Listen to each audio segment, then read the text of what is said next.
आकाशवाणी रांची से प्रस्तुत है प्रादेशिक समाचार।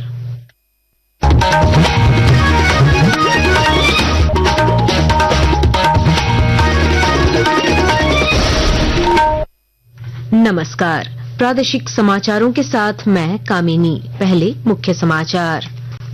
मुख्यमंत्री हेमंत सोरेन की अध्यक्षता में आज होगी राज्य कैबिनेट की बैठक। लिए जाएंगे कई प्रशासनिक, विकासात्मक और नीतिगत फैसले। आदिवासी संगठनों के आज झारखंड बंद को लेकर सुरक्षा के पुख्ता इंतजाम। राजधानी रांची में दंडाधिकारियों के साथ बड़ी संख्या में पुलिस बलों की तैनाती। रांची के लापुंग में पुलिस और ग्रामीणों के बीच झड़प, थाना प्रभारी समेत 3 जवान घायल। पुलिस फायरिंग में 2 ग्रामीण भी जख्मी। मौसम विभाग ने आज भी राज्य के कई हिस्सों में जताई बारिश की संभावना। येलो अलर्ट जारी। 7 जून से राज्य में बढ़ेगा तापमान। और आईपीएल के फाइनल में आरसीबी की जीत पर रांची में क्रिकेट प्रेमियों ने मनाया जश्न। विराट कोहली के समर्थकों ने आतिशबाजी कर जताई खुशी। और अब समाचार विस्तार से। मुख्यमंत्री हेमंत सोरेन की अध्यक्षता में आज शाम 4 बजे से रांची के प्रोजेक्ट भवन में राज्य मंत्रिपरिषद की बैठक होगी। बैठक में कई प्रशासनिक, विकासात्मक और नीतिगत मुद्दों पर चर्चा होगी और राज्य हित में कई प्रस्तावों को मंजूरी प्रदान की जाएगी। राज्य के वित्त मंत्री राधाकृष्ण किशोर ने राज्य में खनिजों की तस्करी पर चिंता व्यक्त की है। रांची में पत्रकारों से बातचीत में उन्होंने कहा कि खनिजों की तस्करी से हमारे संसाधन पर असर पड़ रहा है। सरकार ने इसे गंभीरता से लिया है। एक तरफ हम सस्टेनेबल होने की बात करते हैं, हमारे रिसोर्सेज की तस्करी हो रही है। ये बात छिपी हुई थोड़ी है किसी से कि बड़े पैमाने पर कोयले की तस्करी हो रही है। तो हमारा रिसोर्स तो खत्म होगा और ये मुख्यमंत्री हेमंत सोरेन की सरकार इसे कभी भी टॉलरेट नहीं करी। इधर भाजपा ने कहा है कि खनिजों की तस्करी पर राज्य सरकार को कड़ा कदम उठाना चाहिए। पार्टी के प्रदेश प्रवक्ता जेबी तुबिद ने कहा कि भाजपा समय समय पर ऐसे मामले सरकार के संज्ञान में लाती रहती है। भारतीय जनता पार्टी इन मुद्दों को लेकर जल, जंगल और जमीन, विशेषकर बालू की चोरी, कोयले की चोरी, वनों की अवैध कटाई, इन सारे मुद्दों को लेकर समय समय पर सरकार का ध्यान आकृष्ट करती रही है। उचित समय आ गया है कि सरकार इन सारे विषयों की समीक्षा करे और समीक्षा कर जो भी प्रशासनिक कार्रवाई है उसको प्रशासनिक कार्रवाई करनी चाहिए और ऐसे तथ्यों के विरुद्ध कड़ी से कड़ी कार्रवाई करनी।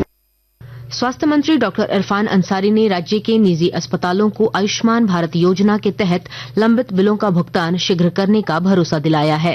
रांची में association of health care providers Jharkhand chapter की ओर से आयोजित कार्यशाला को संबोधित करते हुए उन्होंने कहा कि अस्पतालों की जायज मांगों को सरकार गंभीरता से ले रही है और लंबित मामलों का समाधान प्राथमिकता के आधार पर किया जाएगा।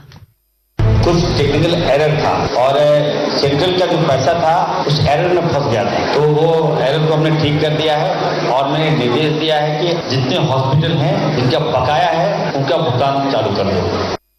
रांची के सिरमटोली फ्लाईओवर रैंप, मरांगबुरु पारसनाथ पहाड़, लुगुबुरु, पिठोरिया के मुढ़हर पहाड़, तमा के दिउड़ी दिरी को बचाने व पेसा कानून को झारखंड में लागू करने की मांग को लेकर आदिवासी संगठनों ने आज बंद का आह्वान किया है। बंद को देखते हुए सुरक्षा के व्यापक प्रबंध किए गए हैं। राजधानी रांची में विभिन्न चौक चौराहों पर दंडाधिकारियों के साथ बड़ी संख्या में पुलिस बल तैनात किए गए हैं। रांची के वरीय पुलिस अधीक्षक चंदन कुमार सिन्हा ने कहा है कि बंद समर्थकों पर पुलिस की कड़ी नजर रहेगी।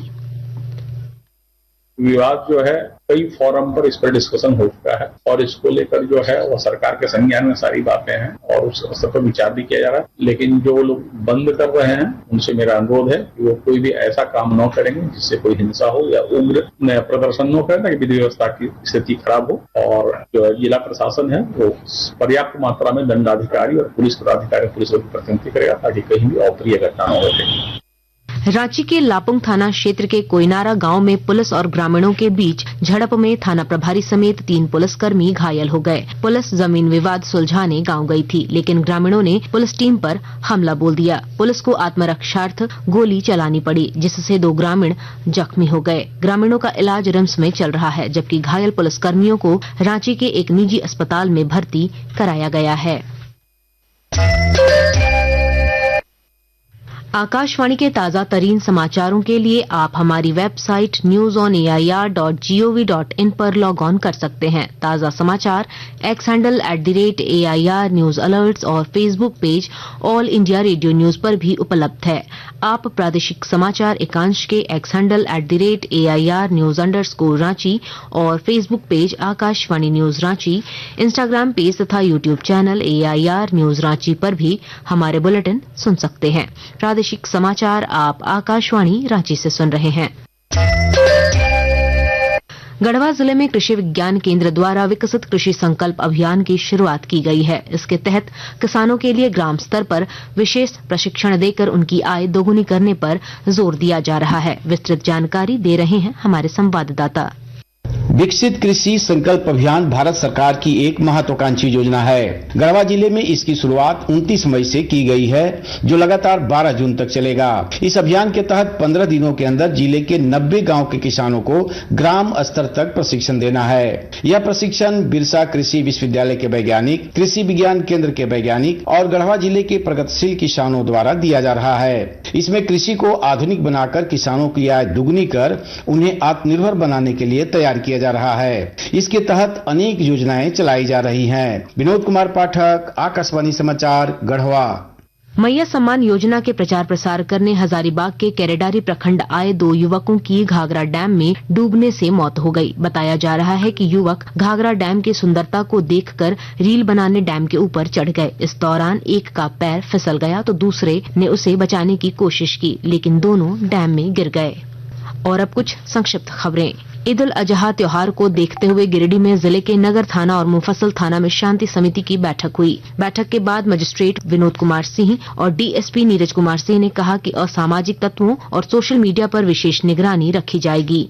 कोडरमा के झुमरी तिलैया में अलग अलग घटनाओं में 2 गौवंशों की मौत के बाद युवा प्रदर्शन कर रहे हैं। युवाओं और शहर की व्यवस्था पर सवाल उठाए जा रहे हैं। प्रदर्शन के कारण झुमरी तिलैया में जाम की स्थिति उत्पन्न हो गई है। राज्य में बढ़ते भ्रष्टाचार और अपराध के खिलाफ आजसू पार्टी के द्वारा गिरिडीह के जमुआ में प्रतिवाद मार्च निकाला गया। प्रतिवाद मार्च के माध्यम से आपराधिक गतिविधियों पर अंकुश लगाने की मांग की गई।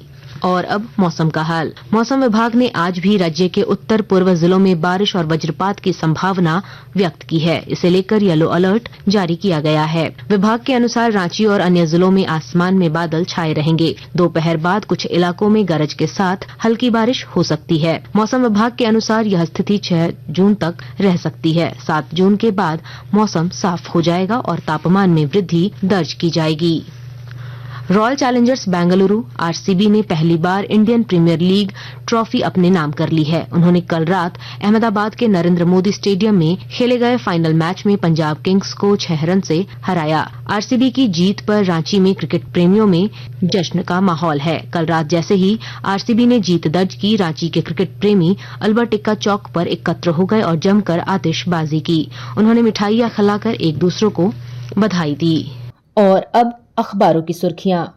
रांची से प्रकाशित सभी प्रमुख अखबारों ने आईपीएल में आरसीबी की जीत और रांची के लापुंग में पुलिस और ग्रामीणों के बीच झड़प की खबर को पहले पन्ने पर प्रमुखता से जगह दी है।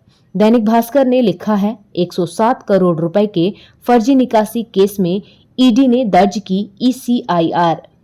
हिंदुस्तान की सुर्खी है बाबा धाम में इस बार AI से होगी सुरक्षा। प्रभात खबर लिखता है शराब घोटाले में पूछताछ के लिए पेश नहीं हुए कंपनी के अधिकारी। दैनिक जागरण के शब्द हैं दुनिया को बता रहा पाक, भारत ने पेशावर हैदराबाद छोर पर भी किया था हमला। अंत में मुख्य समाचार एक बार फिर। मुख्यमंत्री हेमंत सोरेन की अध्यक्षता में आज होगी राज्य कैबिनेट की बैठक। लिए जाएंगे कई प्रशासनिक, विकासात्मक और नीतिगत फैसले। आदिवासी संगठनों के आज झारखंड बंद को लेकर सुरक्षा के पुख्ता इंतजाम। राजधानी रांची में दंडाधिकारियों के साथ बड़ी संख्या में पुलिस बलों की तैनाती। रांची के लापुंग में पुलिस और ग्रामीणों के बीच झड़प, थाना प्रभारी समेत 3 जवान घायल। पुलिस फायरिंग में 2 ग्रामीण भी जख्मी। मौसम विभाग ने आज भी राज्य के कई हिस्सों में जताई बारिश की संभावना, येलो अलर्ट जारी। 7 जून से राज्य में बढ़ेगा तापमान। और आईपीएल के फाइनल में आरसीबी की जीत पर रांची में क्रिकेट प्रेमियों ने मनाया जश्न। विराट कोहली के समर्थकों ने आतिशबाजी कर जताई खुशी। इसके साथ ही आकाशवाणी रांची से प्रादेशिक समाचार का ये बुलेटिन समाप्त हुआ। अगला प्रादेशिक मुख्य समाचार 10 बजे प्रसारित किया जाएगा। नमस्कार।